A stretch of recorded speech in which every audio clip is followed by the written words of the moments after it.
আকাঙ্ক্ষাগুলিকে। প্রিয় বন্ধুদের, আসুন আমরা সকলেই ভগবান শ্রীকৃষ্ণের চরণে প্রণাম জানাই। হে কৃষ্ণ, যে কোনো ভক্ত যদি শ্রদ্ধা ও প্রেম সহকারে আপনার পবিত্র বাণী শ্রবণ করে, তবে তার জীবন থেকে সমস্ত কষ্ট ও অজ্ঞানতার অবসান হোক। প্রিয় সাথীরা, শ্রীমদ্ ভগবদ গীতা এক অনন্য গ্রন্থ, যা শতাব্দীর পর শতাব্দী ধরে মানব জাতিকে জীবনের প্রকৃত উদ্দেশ্য বোঝাতে সাহায্য করে এসেছে। এটি শুধুই একটি শাস্ত্র নয়, বরং আত্মাকে জাগ্রত করে তোলার এক অমূল্য ধন। যদি আপনার জীবনে দুঃখ, বিভ্রান্তি কিংবা কোনো জটিলতা থাকে, তবে গীতার এই 16টি ঐশ্বরিক উপদেশ আপনার অন্তর্মনের পথ নির্দেশ করতে সহায়ক হবে। প্রিয় বন্ধুরা, আমাদের ইউটিউব চ্যানেল মেসেজ অব ধর্ম এই মহামূল্যবান বার্তাগুলি আপনাদের কাছে পৌঁছে দেওয়ার চেষ্টা করছে, যাতে আপনাদের চিন্তাধারা, ব্যবহার ও ভবিষ্যৎ এই তিনটি আলোকিত হয়ে উঠতে পারে। শ্রীমদ্ ভগবদ গীতার এই জ্ঞান অমৃত স্বরূপ। এটি শুধু আমাদের চিন্তাকে শুদ্ধ করে না, বরং আমাদের ভেঙে পড়া আত্মবিশ্বাসকেও দৃঢ় করে তোলে। আমি সম্পূর্ণ বিশ্বাস নিয়ে বলতে পারি, যে কেউ মনোযোগ দিয়ে এই ভিডিওটি শেষ পর্যন্ত শুনবে, তার জীবন নিশ্চিতভাবে আনন্দে পরিপূর্ণ হয়ে উঠবে। যদি আপনি এখনো আমাদের চ্যানেলটি সাবস্ক্রাইব না করে থাকেন, তবে দয়া করে সাবস্ক্রাইব করুন এবং শ্রীকৃষ্ণের নামে এক পবিত্র লাইক অবশ্যই দিন। সাথে কমেন্ট করে আপনার কষ্ট কিংবা সমস্যার কথা জানান। কারণ ভগবান শ্রীকৃষ্ণ নিজেই বলেছেন, যে শ্রদ্ধা সহকারে তার নাম নেয়, তিনি তাকে কখনো শূন্য হাতে ফেরান না। চলুন এবার গীতার প্রথম উপদেশের দিকে এগিয়ে যাই। বন্ধুরা, যে ব্যক্তি বারবার আপনার প্রশংসা করে কিংবা অত্যধিক মধুর বাক্য বলে, তার বিষয়ে সাবধান হওয়া উচিত। কারণ প্রায়শই মিষ্টি কথার আড়ালে স্বার্থ লুকিয়ে থাকে। প্রশংসা তখনই করা হয় যখন কারো আপনার থেকে কিছু পাওয়ার প্রয়োজন হয়। মনে রাখবেন, বিনামূল্যে প্রশংসা এই পৃথিবীতে খুবই বিরল। দ্বিতীয় উপদেশে বলা হয়েছে, যা চোখে দেখা যায় তাই সত্য, এমন ভাবার কোনো মানে নেই। চোখও অনেক সময় প্রতারণা করতে পারে। অনেক সময় যে দৃশ্য সত্য বলে মনে হয়, সেটি শুধুই একটি ভ্রম। তাই ভগবান শ্রীকৃষ্ণ বলেন, কাউকে বিশ্বাস করার আগে বুঝে শুনে ও অভিজ্ঞতার আলোকে যাচাই করা প্রয়োজন। তৃতীয় উপদেশ হলো, যে কর্ম কেবলমাত্র কিছু আশা বা লালসা থেকে করা হয়, তা মনকে শান্ত করে না, আত্মাকেও তৃপ্তি দেয় না। চাহিদার অতিরিক্ততা মানুষকে কখনোই সম্পূর্ণ সুখ অনুভব করতে দেয় না। প্রত্যাশা অনুযায়ী ফল না পেলে মানুষ দুঃখিত হয়ে পড়ে। ভগবান শ্রীকৃষ্ণ বলেন, হে অর্জুন, নিজেকে আমার চরণে সমর্পণ করো, নিঃস্বার্থভাবে কর্ম করো, ফলের চিন্তা না করে কেবল নিজের কর্তব্য পালন করো। এতে করে মন নির্মল হবে এবং আত্মা শান্তি লাভ করবে। যখন মানুষ তার ইন্দ্রিয়ের অধীনে চলে যায়, তখন সে পথভ্রষ্ট হয়ে পড়ে। হিংসা, বিদ্বেষ ও কুটিলতার বীজ হৃদয় স্থান নিলে সে শুধু নিজের নয়, অন্যের কর্মের ফলও ভোগ করে। যে ব্যক্তি নিজের ধর্ম ও কর্তব্য থেকে বিচ্যুত হয়, সে জীবনে কখনো উন্নতি করতে পারে না, মুক্তির দিকেও এগোতে পারে না। শুভ কর্ম নিশ্চিতভাবে ফল দেয় ও দুষ্ট কর্ম তার সঙ্গে শাস্তি এনে দেয়। ভগবান বলেন, আমি অতীত, ভবিষ্যৎ ও বর্তমানের প্রতিটি পরিস্থিতি এবং তার ফলাফল জানি। তাই কর্ম করার সময় ফলের চিন্তা করবে না। তোমার মনোযোগ শুধু তোমার ধর্মে থাকা উচিত। কর্ম যেমনই হোক, তার প্রভাব তোমার পেছনে ছায়ার মতো লেগে থাকবে, যতক্ষণ না তুমি তার পূর্ণ ফল ভোগ করো। সময়ের আগে এবং ভাগ্যের চেয়ে বেশি কিছু কেউ কখনো পায় না, যতই চেষ্টা করুক না কেন।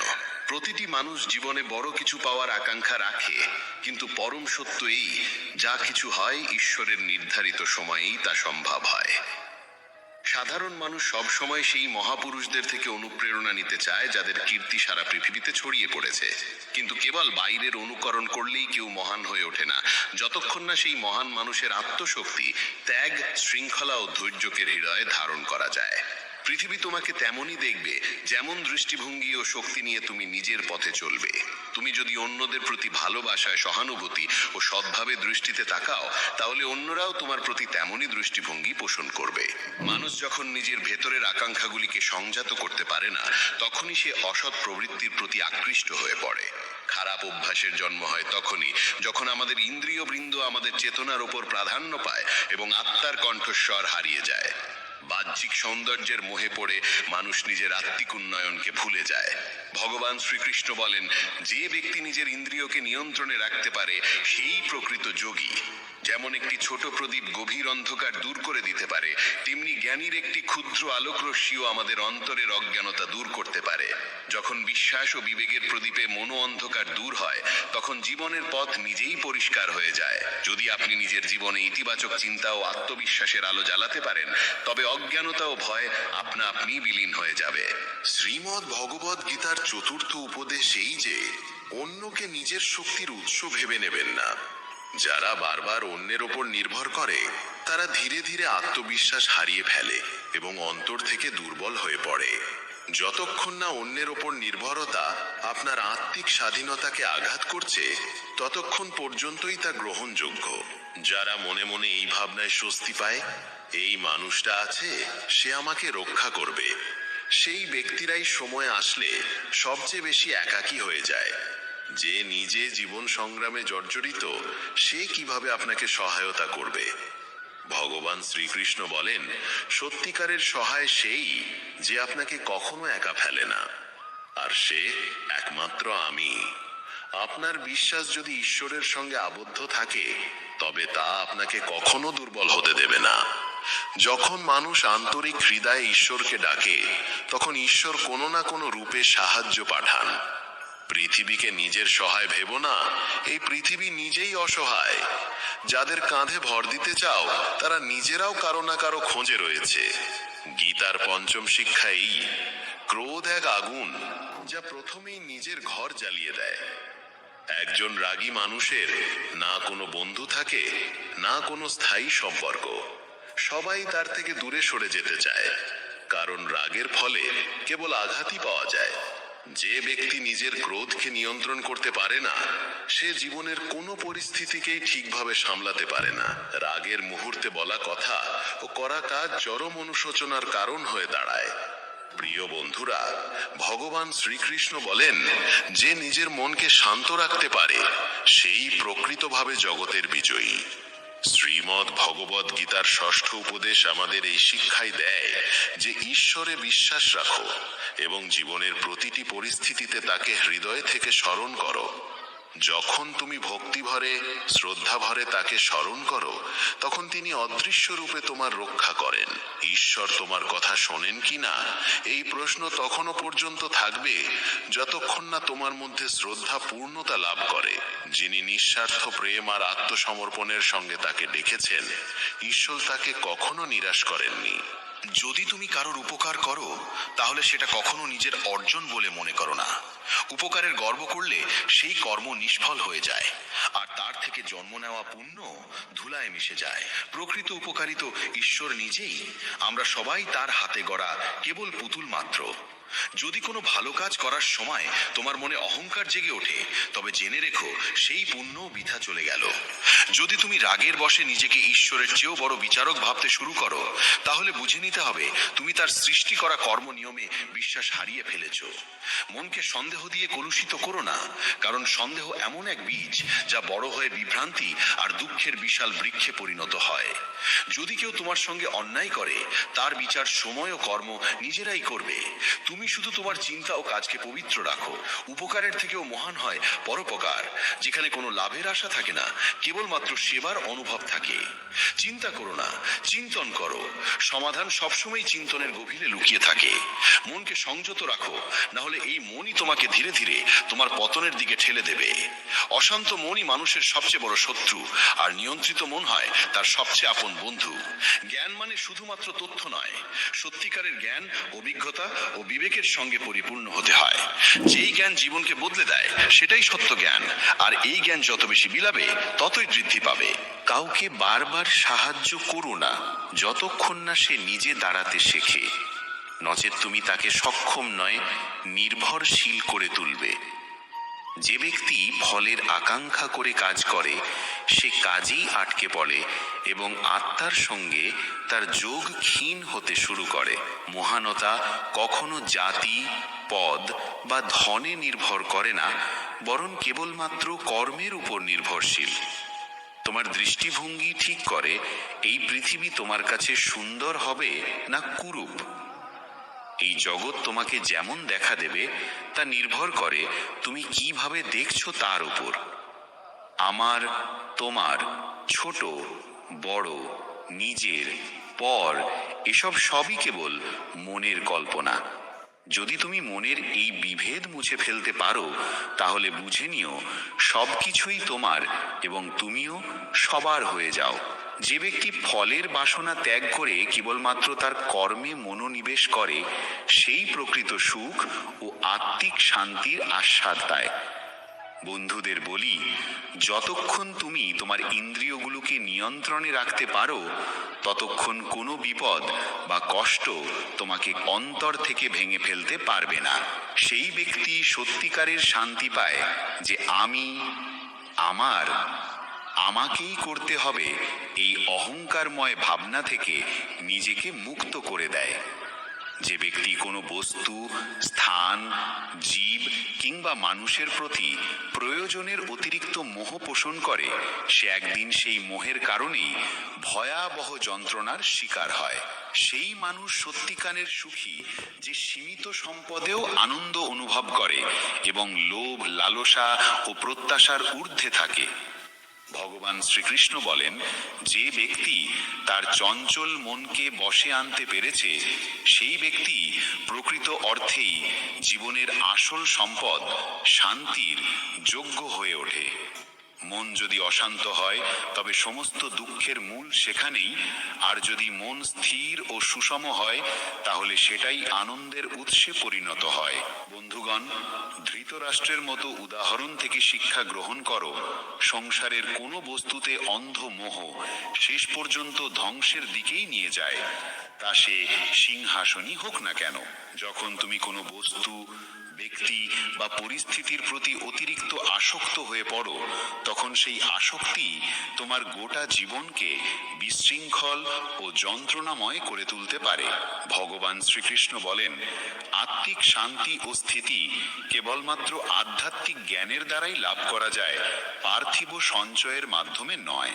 যত বেশি তুমি অন্যের কথায় মন দাও ততই তোমার আত্মবিশ্বাস দুর্বল হয়ে পড়ে। তাই নিজের উপর বিশ্বাস রাখো এবং নিজের পথ নিজেই তৈরি করো। সময় সীমিত, জীবন যে কোনো মুহূর্তে ঘুরে যেতে পারে, তাই প্রতিটি মুহূর্তকে অর্থপূর্ণ করে তোলার জন্য অতীত থেকে শিক্ষা গ্রহণ করো এবং বর্তমানকে সৎ কর্মে উৎসর্গ করো। কি হবে আর কি হবে না এই দুশ্চিন্তায় ভেসে যেও না। কেবল তোমার কাজ করে যাও আর বাকি সব কিছু ঈশ্বরের হাতে সঁপে দাও। যত তুমি উত্তম কর্মে নিজেকে নিবেদিত করবে ততই ঈশ্বরের নিকটবর্তী হবে আর জীবনের পথ ততই সহজ ও প্রশান্তিময় হয়ে উঠবে। নিজেকে ঈশ্বরের প্রতি সমর্পিত করে প্রতিদিন অন্তত একজনের কল্যাণে কিছু করো এবং তাকে সত্যের পথে চলতে উদ্বুদ্ধ করো। যে ব্যক্তি আত্মজ্ঞান লাভ করে সে কখনোই ক্ষণস্থায়ী পার্থিব সুখের প্রতি আকৃষ্ট হয় না, কারণ সে জানে সবই ক্ষণভঙ্গুর। যা চলে গেছে তা অতীত, তা ধরে রেখে ভবিষ্যতের আলো হারিও না। অমূল্য এক অভিজ্ঞতা হয়ে ওঠে যখন আমরা বুঝি যা ঘটছে তা সৃষ্টির প্রকৃত পরিকল্পনারই অংশ, আর যা ঘটবে তাও নিশ্চয়ই কল্যাণময়ই হবে। এই বিশ্বাস হৃদয়ে গেঁথে রাখা উচিত। বন্ধুগণ, শুধু বেদ ও পুরাণ পাঠ করলেই কিছু হয় না যতক্ষণ না আমরা তাদের শিক্ষাগুলি জীবনে গ্রহণ করি এবং সেগুলোর অনুসরণ করি। রাবণের মতো একজন মহাপণ্ডিত শুধুমাত্র আত্মজ্ঞানহীনতার কারণে ধ্বংস হয়ে গেল। তার বুদ্ধি ছিল অন্ধকার ও কামনার দ্বারা চালিত। ভগবান শ্রীকৃষ্ণ বলেন, আমি সমস্ত জীবের প্রতি সমভাবে দৃষ্টিপাত করি। আমার কাছে কেউ প্রিয় নয়, কেউ অপ্রিয় নয়, সবার প্রতি আমার ভালোবাসা সমান।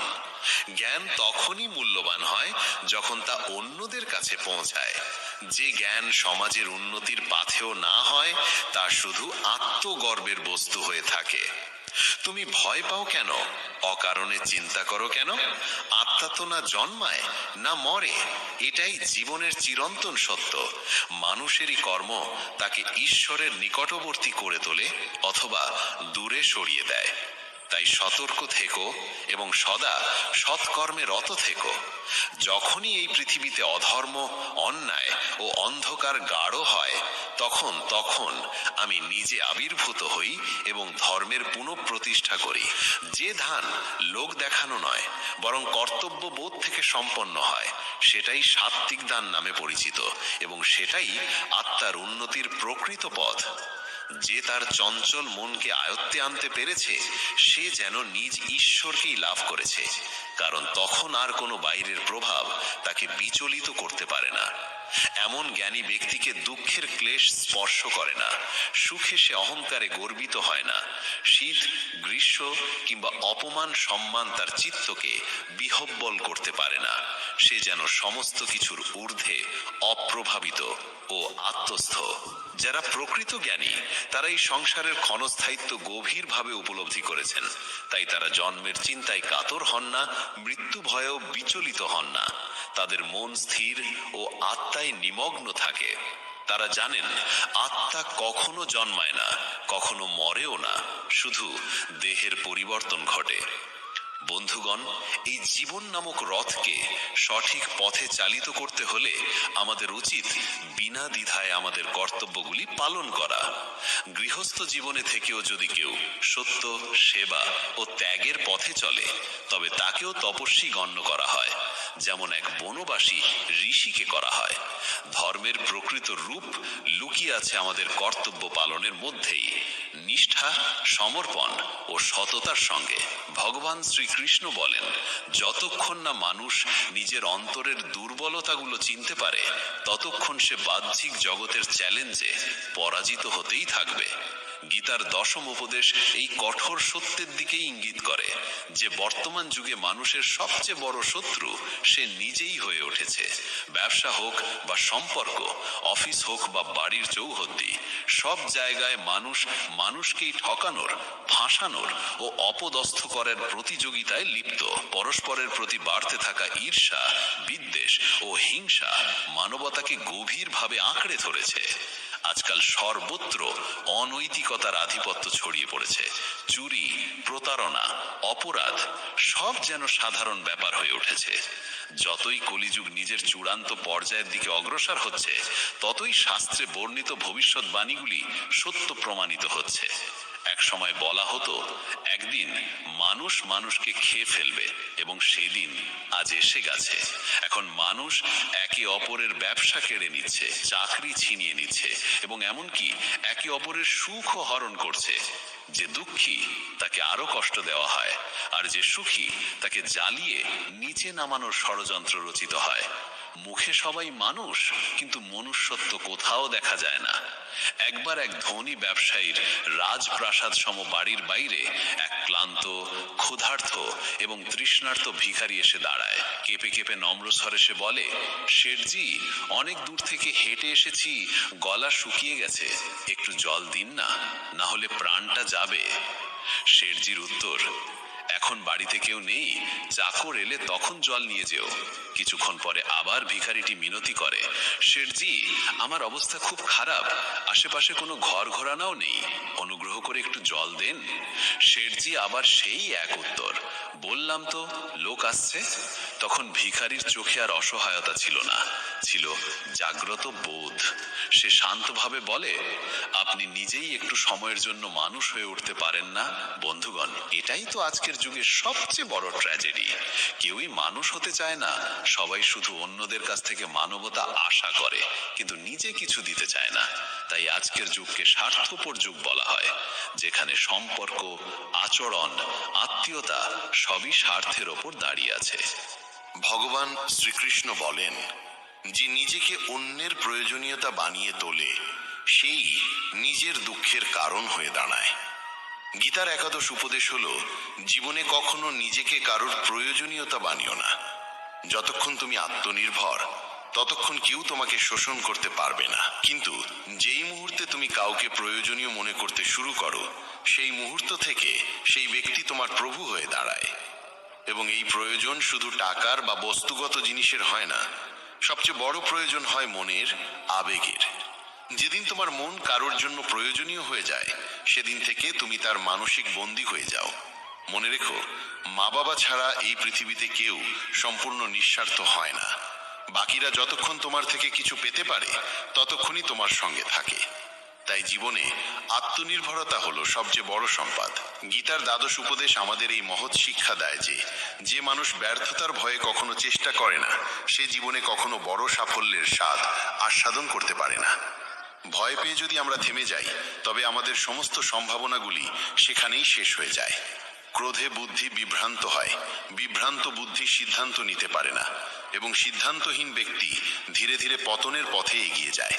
তাই ক্রোধ, লোভ ও বিভ্রম এই তিনটি মন থেকে একেবারে দূর করে দিতে হবে। প্রত্যেক সফলতা যেন একটি তালায় লোকানো থাকে, যেটিকে খুলতে 5টি চাবির প্রয়োজন হয়। সৌন্দর্যপূর্ণ চিন্তা, লক্ষ্যপূর্ব মনোযোগ, সম্পূর্ণ আত্মসমর্পণ, দৃঢ় সংকল্প এবং নিরবিচ্ছিন্ন প্রয়াস। শ্রীকৃষ্ণ বলেন, হে অর্জুন, তুমি শুধু কর্ম করবার অধিকারী, ফলের আশা তোমার নয়। যখন তুমি নিষ্কামভাবে কর্ম করবে, তখনই প্রকৃত সফলতা অর্জিত হবে। সুতরাং কর্ম করে যাও, ফলের চিন্তা করো না। কারণ মানুষ যদি লোভ বা ভয়বশত কর্ম করে, তাহলে সে নিজের কর্মের মূল্য নিজেই কমিয়ে দেয়। যদি তুমি শান্তি ও সন্তোষ চাও, তবে আগে মনকে পবিত্র করতে হবে। খারাপ চিন্তাগুলিকে মন থেকে বের করে ভালো চিন্তাগুলিকে প্রবেশ করতে দিতে হবে। মনে রাখো, আমরা ঠিক সেই রকমই হয়ে উঠি যেমনটি আমরা ভাবি, শুনি এবং দেখি। তাই ভালো ভাবো, ভালো শুনো এবং ভালো মানুষের সঙ্গ করো।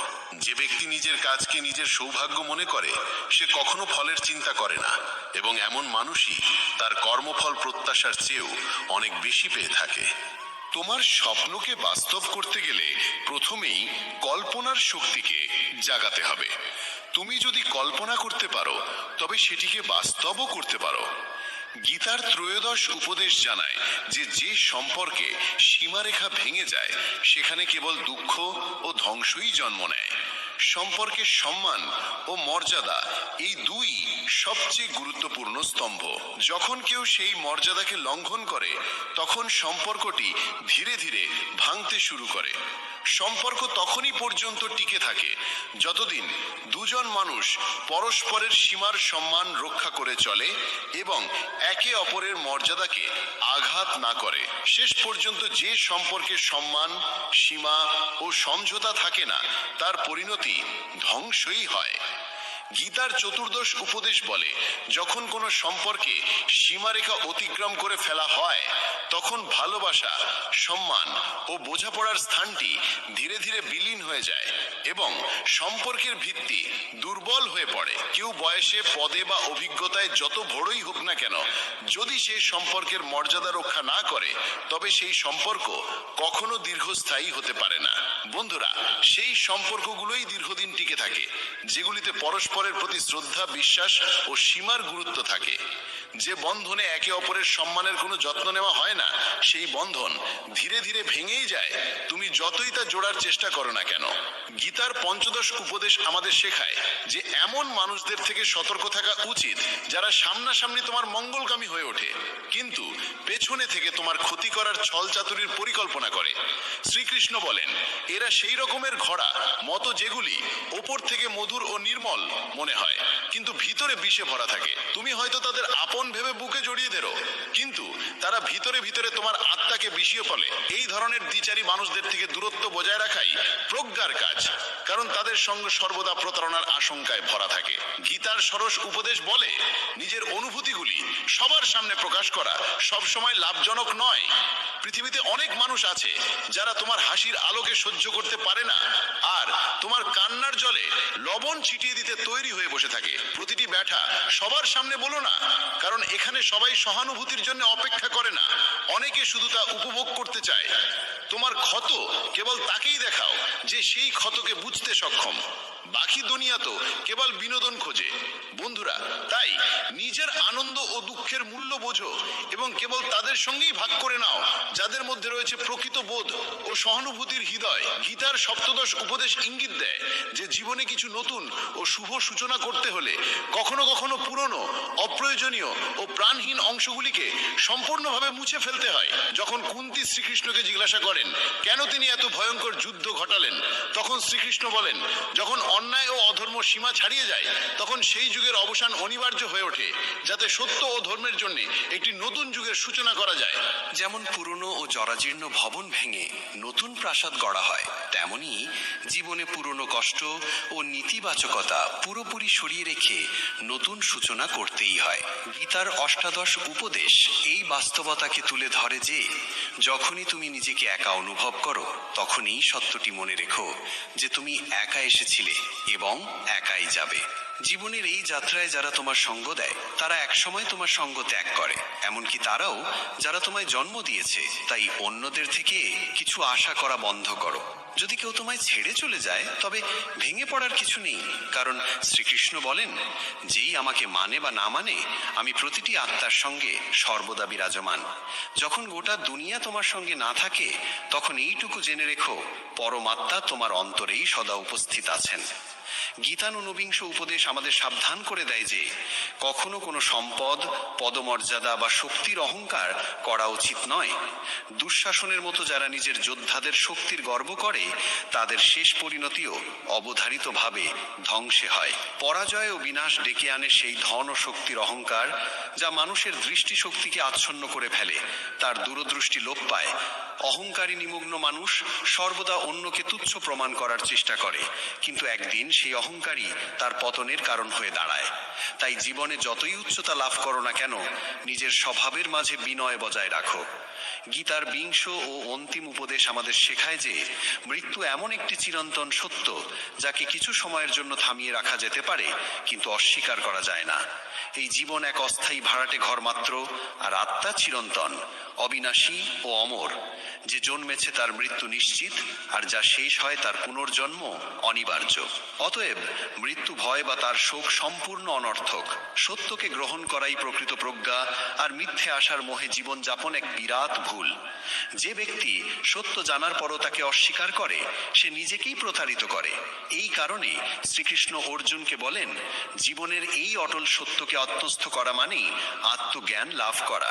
নিজস্ব মতবাদ যখন যাচাই বাছাই না করে অন্যের উপর চাপিয়ে দেওয়া হয় তখনই তা ভুল বোঝাবুঝি, দ্বন্দ্ব এবং সম্পর্কে ফাটলের সৃষ্টি করে। বন্ধুগণ, ভগবান শ্রীকৃষ্ণ বলেন, মানুষ যেন তার দৃষ্টিভঙ্গিকে চরম সত্য বলে না ধরে নেয়, কারণ প্রতিটি মানুষের চিন্তা ভাবনা তার পারিপার্শ্বিক পরিস্থিতির ওপর নির্ভরশীল। কামনা, ক্রোধ আর লোভ এই তিনটি সেই দরজা যা মানুষকে সরাসরি পতন ও আত্মবিনাশের দিকে ঠেলে দেয়। যতক্ষণ না আত্মা মোক্ষ লাভ করে ততক্ষণ পর্যন্ত জন্ম ও মৃত্যুর অন্তহীন চক্র চলতেই থাকে। যেমন জ্বলন্ত অগ্নি খাঁটি সোনার পরিচয় দেয়, তেমনি জীবনের কঠিন পরিস্থিতি সাহসী ও ধৈর্যশীল মানুষের প্রকৃত পরিচয় প্রকাশ করে। মানুষের সবচেয়ে বড় সহচর কিংবা সবচেয়ে ভয়ঙ্কর শত্রু আর কেউ নয়, তার নিজেরই চঞ্চল মন। অতিরিক্ত ও সীমাহীন